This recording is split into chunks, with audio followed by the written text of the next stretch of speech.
صبر بڑی قیمتی دولت ہے۔ حدیث میں ہے کہ صبر ایمان کا حصہ ہے۔ خیالات جس طرح اثرات کے لحاظ سے مختلف ہیں، اسی طرح اپنی ذات کے بارے میں بھی مختلف ہیں۔ ایک ہی انسان کے بارے میں ہمارا خیال ہوتا ہے کہ ڈسنے والا سانپ ہے، لیکن کوئی دوسرا اسے اپنا دوست خیال کرتا ہے۔ سانپ سمجھنے والے کی نظر میں اس کی برائیاں ہیں، دوست سمجھنے والے کے خیال میں اس کی بھلائیاں ہیں۔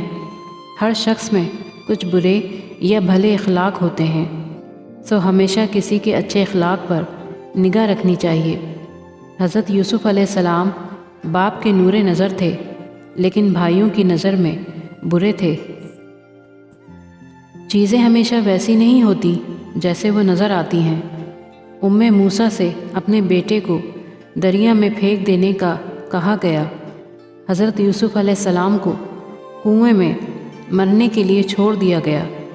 حضرت یونس علیہ السلام کو مچھلی نے نگل لیا۔ حضرت ابراہیم علیہ السلام کو آگ میں پھینک دیا گیا، مگر دیکھیں آخر میں چیزیں ان کے لیے کیسے بدل گئیں۔ اللہ نے ہمیشہ ہمارے لیے اچھا رکھا ہے۔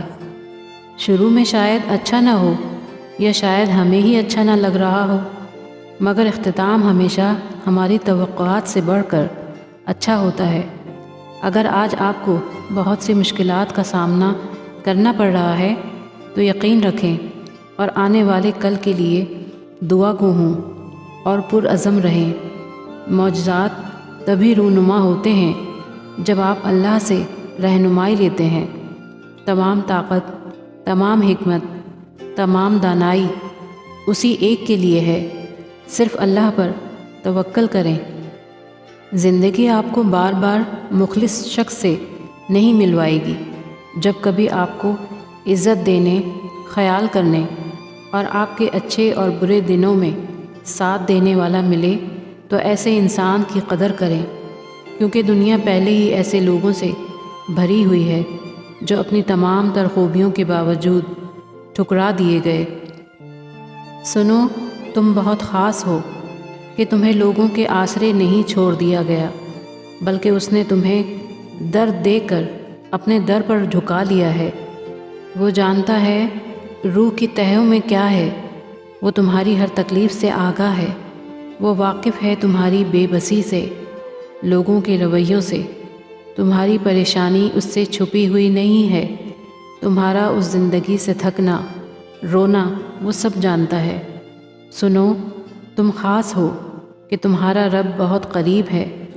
سنو، جو رب کے سامنے روتا ہے وہ بہت خاص ہوتا ہے، اور تم بہت خاص ہو کہ صرف اپنے رب کے لیے ہو۔ پتہ ہے الیقین کیا ہے؟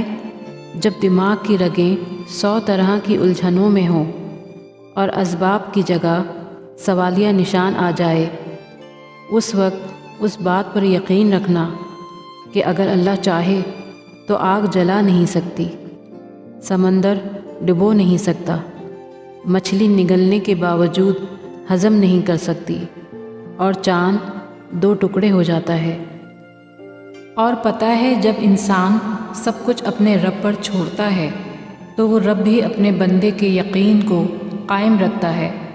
ہاں، کچھ آزمائش بھی لیتا ہے کہ دیکھوں میرا بندہ مجھ سے خفا تو نہیں ہوگا، مگر جب ہم اس سے راضی ہی رہتے ہیں تو وہ ہمارے صبر کا پھل ہمیں دیتا ہے۔ تو یقین رکھیں، دعائیں کبھی رائیگاں نہیں جاتی۔